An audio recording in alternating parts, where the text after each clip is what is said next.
If you believe everyone deserves a place to call home, whether they live in McPherson or across the country, you can make it happen. At Housing for Good, we shine a light on housing challenges, spotlighting real people, real stories, and solutions shaping communities near and far. And with your support, we can go further in ending instability for good. Donate now at McPhersonHousingCoalition.org to help transform shelter into stability for someone, somewhere today.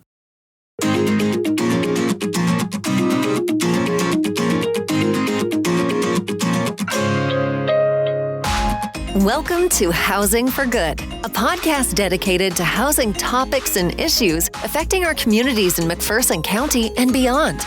With years of experience and expertise, hosts Chris Goodson and Carolyn Moore discuss housing challenges and opportunities with other experts from a variety of housing fields.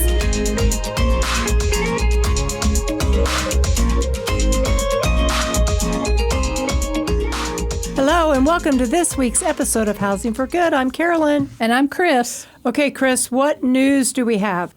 I don't think we have any news this time right now. I am The government's excited. back open. The government is back open. That would be news. That is really good. I actually called the government office today, and I got somebody. They called me right back, and I was like, wow, that was good service. I even told them that was great service. Thank you for calling me back. Yeah, that's pretty special. That is pretty special. So today we're going to dive into something we both love, and that's rural Kansas. We're very excited about our guest, and we love rural Kansas because it really is the heartbeat of the state. Mm-hmm. You know, it's really full of people who have history and grit and people who care deeply about their neighbors. That's the one thing I loved about moving to Kansas is that we all care for one another. You know, when my dad moved here from California, he was so shocked at how kind people were. A couple times he crashed his scooter and cars would literally stop in the middle of the road, run out and help him. He's like, what is wrong with these people? I said, Dad, you're in Kansas and we really care for each other. And not that they don't in other states. I want to make that clear. You know, but here they're just this deep, they just really care for one another. And so I'm really excited about who's going to be here. Okay, so we have brought somebody in that knows even more about Kansas than we do. And she has visited almost every community in the state. Not almost. She has visited every community in the states, and sometimes twice. And she's one of the strongest advocates for rural culture that we know. We're very excited to welcome Marci Penner from the Kansas Sampler Foundation. One of my favorite people in the whole world. Thank you for being here today. I'm so glad to have met you two a while back. Oh, thank you. Within this year, maybe. Yeah? Yeah, well, I've known who you are for a very long time. The very first time you had a festival, my friends and I would go, and it was the coolest thing on your farm. So loved it, and then when you moved it, I was disappointed. I understand, but I was disappointed because we used to it was a thing that we all did every year. So I love that you came to the farm. I did. I love the farm. Let's start at the beginning, Marci. For folks that may not know you, that one or two people in the state. I know, right? Can you share the heart behind the Kansas Sampler Foundation and what it means to preserve and sustain rural culture in Kansas? Yes, I can. Okay. But you asked about the heart, not our mission, not our start, but the heart. Dad and I started traveling the state in 1990, and it was clear that we found the heart right away. We were writing guidebooks, not by getting a brochure, not by calling the Chamber of Commerce. We were in the towns, we were meeting the people, we were seeing their places, and that key has lasted us all these 35 years, that the heart is meeting people in place. Mm-hmm. You know, you can meet them somewhere else, but when they're in their place, they have a different presence. They're just home. And to meet people in all 625 cities several times, I mean, that's the heart. And that's what has kept me going all these years, is just knowing these people in their place. That's the brief answer. That is awesome, isn't it? That's so good. Okay, yeah, that is good. We can just end here now, right? Yeah, okay. When we hired Joey, he's our tech guy, our director back here, the one thing that I wanted him to do was go with me to every community that we serve. There's only 7. But we went into each community and we took pictures of their food bank. We took pictures of their senior center. It's like, okay, if somebody in your community has a need, where can they get that met? And what does it look like so they don't have to guess about what building they're going to or who they might see? And so I love that you go there where they are. Again, not a map, not a directory.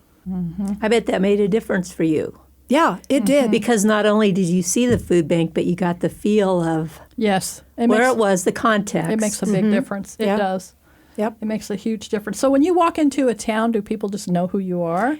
Well, for the last 20 years, I've had a wrapped car. Oh. And that's been the first signal. And sometime before you get out of the car, the word is spread around town. That you're there. One story, so I park in front of a cafe in my wrapped car. Wendy and I go in. They see the car. They see that we're not known to people in the cafe. Well, who are you? What are you doing? So I address the entire cafe for Oh, them. that's funny. And then they tell you stories Then and they- where all the good stuff is and what's Exactly. going on. I love it. So in place, if we hadn't, that's one of the great advantages of just going there and in place. We wouldn't have had that cafe experience otherwise. No, Yeah. not at all. So what do you think is the greatest strength of rural communities? What's their greatest, the thing they have to offer that maybe they don't have in big cities? Well, to say people is cliche, but to make it a little less cliche, I would say, if a town likes itself, then almost anything can happen in a town because that means they're bonded together, they're willing to help each other, they care about each other. And to me, that's the greatest strength is that. So of our 625 towns, half of them have less than a 400 population. But sometime in a small town, it's easier to work together because it's small. And if you like yourself, if the town likes itself, really there's no no's. It's all, well, how can we help? Or what idea do you have? Or I'll pitch in. You care about each other differently. Yeah, that's why, honestly, the Oak Harbor Cottages, what I tell people is that's why it worked. Because if we had been in a big city, I'm not sure it would have worked. I think it would have been really a lot of chaos. And having this small town allows us to, I don't want to say experiment, but it kind of does. So we have an incubator in McPherson, and we're trying to figure out ways that we can help the homeless population and help other, maybe people who are on the fringes. And we can do that because our population of people that are struggling is so much smaller. And if you don't mind an observation, so because you all have this example of what you've done with the cottages, then others want to help too. And it's sort of that, well, if they can do that, we could do this. And I know a lot of different organizations helped, but it just sort of breeds that, well, we like that we do this. We like ourselves for doing this. So Yeah. good on you. Okay, so I love what you said about that doesn't matter the size of the town. It really is the heart behind it, and the people love their town. They love their community, and they'll do anything for it. So you've really championed the everyday explorer idea, helping people discover hidden gems across Kansas. What success stories or positive trends are you seeing right now? Well, when we say that everyday explorer thing, what we mean is we're trying to encourage the public to just go explore the state. And so success from the public viewpoint is that they learn how to just feel comfortable going into a town, talking to the locals, looking for those gems, appreciating the volunteer at the museum. And so the public gets this more well-rounded view of the state because they're willing to go explore and talk to people. What the community gets from that, the success, is that, oh, people care about us. They want to know us. That's pretty cool. Maybe we should clean this corner up a little bit because people are coming in. So in all of our work, we work both sides of that coin, the public side and the community side, and they really go together so well. It sounds like you're bringing a little bit of pride back maybe when you said cleaning up a corner. Well, that's what our Brush Up Mac does for our seniors. You know, we do one house and the neighbor's like, oh, well, maybe I should do something with my house. And the next thing you know, you've changed a whole entire neighborhood. except you're changing the entire state communities in Kansas, which is super cool. Well, that you're able to do that. But and it also reminds me of all the really cool things that are happening just in McPherson County. Lindsborg's got the Swedish tradition, and Canton has the hot and water, cold water towers, and Maxwell Game Preserve. I mean, I could go on and on. Inman has they have a coffee shop. Since I'm an appraiser, I stop at all the cool places to eat and have coffee. So there's just so many cool things just in the McPherson County. I can't imagine what it must be like across the whole state. Oh, wow. Stuff we don't even know about. Yeah. I mean, I was pretty lucky to have that be my job, to go to every town to find those amazing things and then realize that the public needed to know this. Thus, a guidebook, a Kansas Explorers Club, because it was impacting me so much to see what all these towns had that we wanted to invite other people to have that same experience and just go, wow. And there is something about Kansas and the subtle beauty, another cliche, but if I tell you everything about an attraction, but if you go find it, and, I could tell you about Pillsbury Crossing and how you can drive over through the limestone base of the creek, but if you go there and do it, now you're going to tell others about it. So what we were trying to do is maybe the pride thing, but we didn't see it that way, but it's more like just get out there and love Kansas. I remember my folks, they haven't been able to for a number of years, but what we always love to do. So we went one time to little town, Yoder, and we shopped their main street, as tiny as it is, and we ate at a restaurant there, and we talked to the people that live there, and they're like, well, why are you here? Well, because we wanted to come see what you have to offer. And we've gone to Lindsborg, and just to go into the town and do some shopping, get something to eat, see what's there. It is a lot of fun. That's all you have to do. It's sort of like the whole state is a playground. Oh, I mean, you really could see it that way. It's like, where should I go play today? I think I'll head west. Yeah. And then you just go west as far as you can and go into every little town you come across. And then it's fun because you talk to people and eat in the local cafe, and it gets addicting. You know what I also love about this is people see us as the flyover state. I-70 goes right down the middle and people race through, and they're missing so much of the cool stuff that we have to offer across Kansas. And so I love that you're bringing the spotlight on, wait a minute, there's a lot of fun stuff to do here. Stop. It's non-traditional. Yes. It's not a non-traditional tourism way to look at things through it. Yeah. It's more exploring than it is being a tourist. You know what I mean? It's exploring is like, I need to put myself into it. I don't need the mountain to do all the work. Yeah. And be beautiful. I will go find the beauty and make it with my relationships with the locals. Yeah, I love that. Okay, so you have traveled more rural miles than most people in the state. What have you noticed about the resilience and creativity of rural Kansans? Well, that it's amazing. So in this one little town I'm thinking of, population 90, they didn't have any stores. They had a church. But the day I was there, I drove through the alley trying to find someone to talk to and found this woman in her garden, and she talked to me. Oh, how funny. And she was telling me about people moving into their town because they wanted a little less traffic than in the big city that was nearby. And the whole town turned out to help them move in and get settled. And that's not really resilience, but, we could think of all the natural disasters and how these towns just refuse to die because that would be a choice. They could die. I think, again, the smaller they are, the easier it might be, if they like themselves, to be resilient because they're like, we can do this. It's almost like a sport.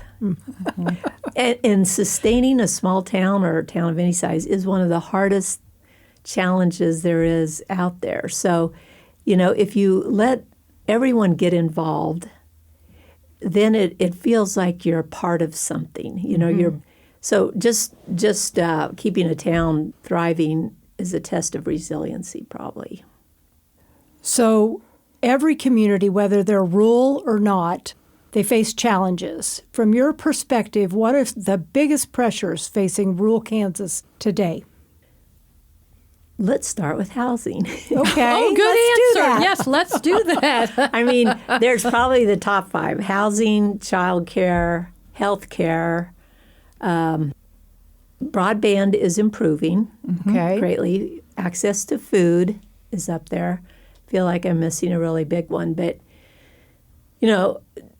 so those big ones, and then capacity. Like now, there's more grants available for rural. But who will write them and administer? It's not easy because these are volunteer-led towns, most of them under 1,500, which is 75% in the state. But in towns like Axtell, population 300, their grocery store was closing. So the community decided to buy it in shares. And not only did they keep it open in ownership with the ownership model of shares from the community, but the community rebuilt the grocery store. The community, a group is there every day. The truck comes in to unload the truck. You know, here's the resiliency of the only way we're going to keep this grocery store open is if we all pitch in somehow, whether it's money, our backs and toil, or being there to unload the truck. And the biggest way is to go shopping. Yes. We also have to go shopping. Buy local. Yes, buy local. So how are these things affecting population decline? We're seeing that a little bit. Workforce shortages and gaps in services affecting. I mean, we have some communities, like you said, this one had a grocery store. I know there's at least one community in McPherson County, maybe 2, that has there's nothing really close by for them to be able to buy groceries, which affects their ability to grow, and it all kind of It kind of snowballs a little bit, and we've been trying to bring our county together to see how we can work together to solve not only the housing challenges, but what it takes for someone to want to live in a small town, right? To bring people back to these communities, basically. So you've given me 6 angles to go down. I know, just pick one. Okay, what was the first one? Population decline. Okay, was yeah, the first I wanted one. to say something about that. Everybody talks about population decline. As soon as those 2 words come out, it feels so negative to me. And I prefer to reframe it to look like, how can we repurpose our town as it is today? How can we help it be the best it can be at being itself in its present state, which means we're not trying to be Manhattan. We're not trying to be someone else. We just need to be us, and we need to be realistic and repurpose who we are and what we can offer in a way of retention and recruitment of families and people. So that's the first thing. But cafes are closing all over the state because they can't find staff. You know, it's not that someone doesn't want to run the cafe, but food service is hard, and is hard. Who can help? I have a feeling for the future. What we need is to have a way of assessing all the talents of the people in the town and then all the needs. So like the restaurant needs some maybe volunteers 2 hours on 3 days a week. So if you microtask tasks for volunteers, you know, they're more likely to do it rather than say, we need you to be president for the rest of your life of this committee. But all we need is for you to just wait tables 2 hours on Thursday from 10 to 12 once a month. And they say, well, I can do that. And then as people start to find ways to help each other for the good of the town, they start to like each other better as a town. And now we can build that grocery store because we're all investing and we're in it and we like each other and we want to live here and we want our parents to come back. It just snowballs if you have, but it's hard. I love that. I mean, that is so creative and out of the box thinking, and I think that's how we have to be, not only in small towns, but just in general when you're trying to do something new or that's not been done before, or there's a big problem that you have to solve. You have to figure out how can we look at this differently? And so that's what you're doing. You're reframing it for other people, and as you're going throughout the state maybe and helping them think of ways to do this different. Yeah. And I want to give you a prime example that's going on right now as we speak. Oh, Okay. The town of Elk Falls, population 120 in southeast Kansas, they are hosting today the Elk Falls Outhouse Festival. okay. They my probably goodness. bring in at least 1,000 people. Wow. It's a Friday, Saturday thing. Is it 1,000 a day? It is the most clever. They found out that they had more outhouses per capita than any other town in the state. How do you know? How do you do? You know, we count people for the pit count. I don't know how you count outhouses. Well, when Dad and I were out there, we kind of were bringing this up to them, and it ended up being a festival. And so that's awesome. And so locals create these clever, decorated, made-up outhouses, and the public comes in and votes. And it brings so much money into this very little town, and they have no paved streets. So at the registration desk, they charge $1 for you to buy a jar of gravel, and then you get to deposit that gravel in the pothole of your choice.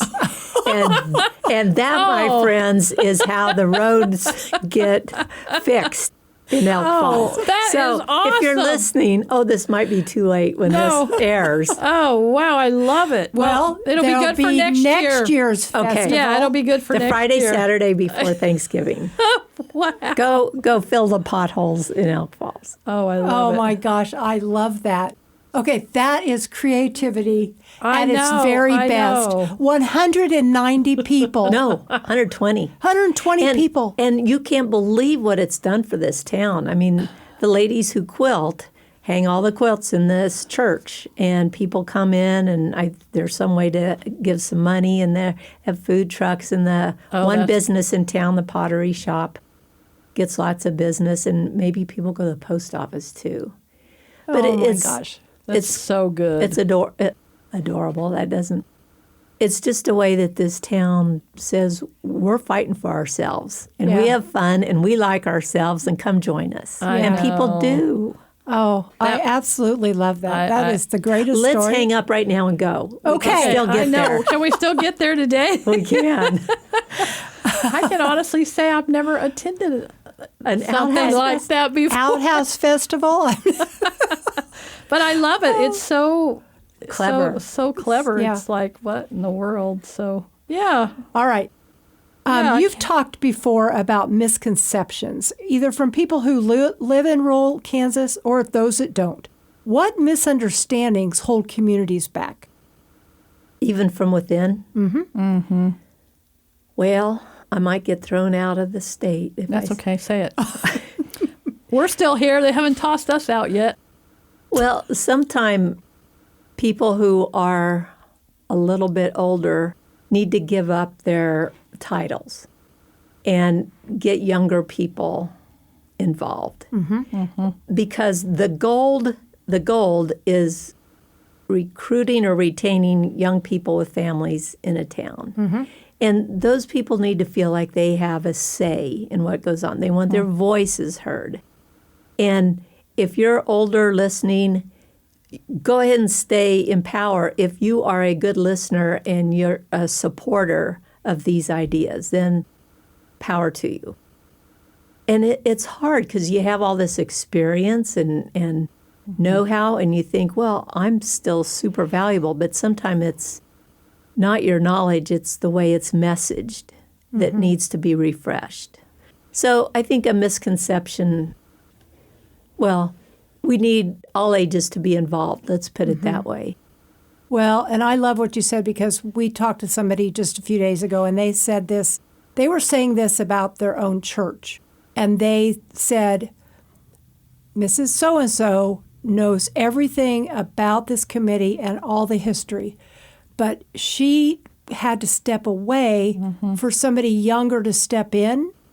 And so she's still giving that wisdom out. She's still sharing all that knowledge, but she's not the one in charge. And it's like, oh my gosh, That was that's brilliant. brilliant. Brilliant. Yeah. Was she willing to do that, to step aside? Yeah, it was her idea. it was I her think. idea. It was her Oh, idea. well, I want to meet her because, You probably know her, quite honestly. okay. We'll talk when this show is over. If that is a hint to you. Yes, Yeah. I am thinking who that could be. But that I love that so much because you're right. I mean, we get hung up on what we know and how much power we have, and it's really hard to let it go and let somebody else be in charge. But if you can do it in such a way like this lady did, where she stepped aside, let somebody else take the lead, she was still there to give wisdom. She's still there to kind of steer and give that history. But it's somebody younger making the ultimate decision, and you got to be okay to take your hands off. Do you think that, I'm sorry I interrupted. Were you going to say something? Well, just real quick, I think another misconception from outsider in is that small towns aren't worth the effort. So I just want to put that out there because it's really up to the town. If they have the will and gumption to keep going, then I can say for me, I'm going to give them every bit of support I can. Do you see sometimes that there's infighting going on? So, and when you see that happening, like we're seeing that right here in our community, we feel like there's some infighting going on with some school stuff. How do you bring people together to say, okay, so you think this and you think this, but can we agree that what needs to happen is that we provide the best facilities for our children? That would be an educational, in my mind. It's like we're arguing with each other and having all these things, and then nothing gets accomplished because both sides have entrenched themselves into whatever it is they think. How do you bring people together, or can you? Okay, I would go back to paintbrush McPherson. What's that called? Brush up. Brush up McPherson. So if people are working side by side in an area like that, you know, if you can get more the people from all angles of the town involved in something that's not the hot topic, then they get to know each other and like each other. And then when the bond issue comes up, I think they look at it differently because it's hard to say bad things about someone you've now come to know and work with. I think the world needs more potlucks, personally. No, seriously, because That's funny. if you do, you know, we need to do more neighborly things. The town of Osawatomie has this front porch fest once a year, and so 10 porches in a neighborhood are the stage for musicians. And and then the public just marches around that neighborhood listening to music, and it's on a porch. How can you not feel neighborly if things happen on a porch? So I think when I was going around the state, if a town was lucky enough to have a grocery store, I would go to the store, and whoever was at the cash register, the owner or the clerk, I'd say, does your town support you? And if they said no, then they'd go on and they'd be grouchy. And then wherever I went in that town, I'd feel that same icky attitude. But if they said, oh, yes, our town supports us so well, then when I went around town, I would feel that attitude everywhere else. It just permeates. Okay. But that was my one question that I would often start with. And it really told me everything I needed to know. That's awesome. All right, so now we're going to talk about housing. Yep. Because that's Okay. what we talk about. It's the focus of our work. Yes. And it comes up constantly in rural conversations. If somebody else doesn't bring it up, we do. As you've visited towns across the state, how often does housing come up as a concern? Well, is there a number higher than 100%? Really? Well, even in the very smallest of towns, they say housing is a problem. And I love that because it tells me that people still, they want to live in these towns that don't look like maybe people want to live in them. It comes up every single So time. maybe we should go with you on your little tours. Oh, we would have a little bit of fun. We would have some fun. So are they talking about availability, affordability, aging homes, workforce housing, or all of it? Well, depending. And all those topics come up, but I think some of the topics in the more remote areas are, well, we can't find someone to do plumbing or the construction, or no one wants to do construction for one house. You know, someone will pay for everything about the house, but they can't get a contractor to come in to do one house. You know what I mean? And then there's the person from California who's bought up a number of houses just to be stubborn, and so there's some houses just sitting there that aren't being lived in, but not in the available pool. Yeah. But you know, in one city, Bird City, the school was going to hire, and a house became available, so the school district bought the house because they knew a teacher would need a place to stay. Awesome. So we see that. Hospitals or whoever starting to buy any available stock. We were doing a presentation with a group the other day, and the person got on and started to present, and they said, you know, we don't have a housing shortage across Kansas. And her and I, we turned our cameras off because we knew our faces were gonna be so bad. It's like, she's like, I'm turning this camera off. I'm like, okay. I can't wait to hear what they said. Oh, wow. But he just said it's not and I know supply and demand. It's a simple economics. I mean, I took that freshman year of college, right? Supply and demand. If you have not enough housing, your costs go up. I mean, it's a simple thing. Oh, I thought you were going to say, he said, but. No, there's no but. He said we did not have a house. We had enough housing for the state of Kansas. I mean, and every group I've ever been a part of says there's a housing shortage. That's why costs are rising. That's why rents are so high. That's why everything costs a fortune. It's because we don't have enough housing. And so I don't understand where he got this information, but I wasn't respectful for me to interrupt and say, excuse me, but you don't really know what you're talking about.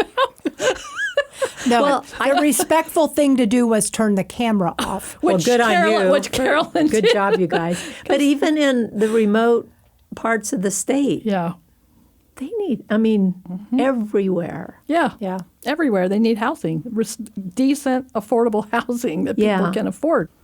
So, anyway, so that was an interesting thing that happened to us the other day.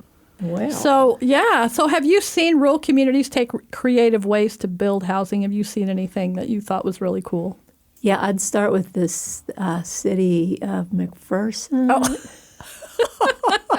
Oh. That's not what I'm familiar with. Are you, Carolyn? No, I have no idea what they're doing there. Well, it's not, okay, we're talking a certain population with you guys. Well, yes. But other, I mean, moderate to. Yes. But I just want to put it out there. I love what you're doing. Thank you. Love, love, love. And really, I talk about what you've done everywhere. So that's cool. Sending them here. Yeah. I was in Selden the other day, population 300 or 108. And this guy, Jerry, had just moved back. He was 84, I think. Oh. In this little town, 108, he said, people aren't going to move here if they don't have a house to live in. So he put in his own money. He said, I'm not going to mess with grants and the red tape and all this. I'm just going to put in my own money to develop this 17-unit complex. But what he did was so cool. In the middle, it had a grassy common, sort of like yours, but he had these raised garden beds. And they were growing carrots, and some of the residents got a little off their rent to, pull the weeds and do all that. But it is a lot cooler than I'm saying. But he was just doing this out of his own pocket. So I guess that's resilience, too. But there's ideas. I mean, the tiny house idea is one that's growing but I can't give you I know. So the tiny house idea I was going to share is an idea in the making, but an idea that's happening is micromansions.com. Out of Columbus, where they put a kit together. Of a tiny house. Let's see, I can't think of the footage, But they have all these different layouts, and it's not just a basic, that you can have a really nice looking, I don't even want to call it a tiny house. But they'll send you the kit. So, you don't have to have an architect. You don't have to have, if you don't have a lumberyard nearby, you just get the kit. Okay. You do need a concrete guy and plumber, electrician. Yeah, probably. but they say that they will give you a list of who the contractors are in the area that's on their list that great. will work with putting these kit houses together. But micromansionsdesign.com. I love that. Columbus. I think people think affordable housing has to be plain, and we're finding that's not necessarily true. I mean, you can make things small but beautiful. Well, like you guys do, you make yours so homey. Yeah. It doesn't have to be fancy. It has to feel like home. Yes. Warm. You're good at that. Thank you. Yeah, trauma-informed design is the correct terminology for that. We learned about that didn't know recently. that. Yeah, Yes. there actually is design and thought that goes into the folks we help and the trauma they come from to make them feel safer and secure, and then be able to let them move forward in their healing. So it's intentional. It's very intentional. We had a guest speaker on, Odell, and he taught us about this, and he said everything that you've done matches that. How did you know how to do that? Instinct. That's exactly right. I said we provided something that we knew we would want. So why would I give you less than something that I would want or need for myself? I wouldn't. And most people wouldn't. Yeah. So we learned that. We learned the coolest stuff on this show. We love it. We do.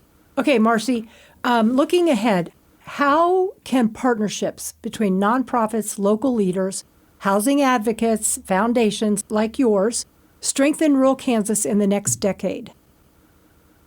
What I love is bringing diverse silos together, but not just to talk, but to go to place, to feel. Like when we did the duologue at the Oak Harbor and Sutherland, it helped people see it and feel it. So I think these diverse nonprofits should get on a bus.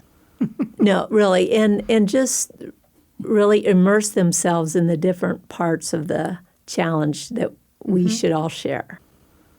I mean, you have to want to work together. And of course, there's the power paradigm again. Well, who's going to be in charge? Who's going to get the credit? So maybe grantees will come up with a way to incent the working together relationships. But really, that's going to be what helps rural and every size city, is if we do work together. So for people out there who might want to get involved in the things that you're doing or helping their rural communities, how do they start? What do they do? Well, I'd love you to sign up for our weekend tidbits, which you can find at kansassampler.org. It's where we share resources, good ideas.